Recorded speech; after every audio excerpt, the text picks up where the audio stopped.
Ho deciso di candidarmi per dare una chance a questo comune di voltare pagina, cioè di utilizzare effettivamente le risorse che vengono messe a disposizione da bandi regionali, nazionali e quant'altro per dare risposte ai bisogni del territorio. Alla guida della lista Insieme per Ponzano Veneto, Renzo Trevisina ha annunciato la sua candidatura per il ruolo di sindaco a Ponzano Veneto.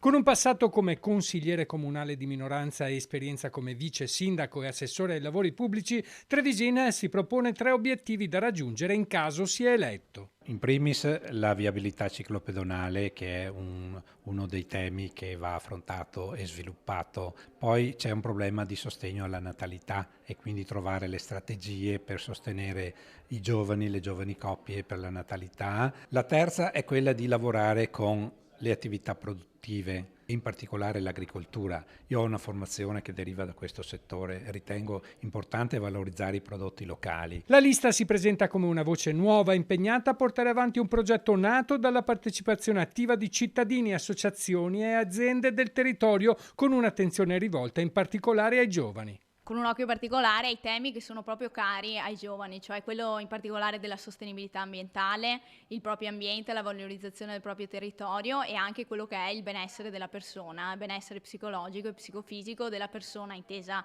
come individuo e anche all'interno della propria comunità.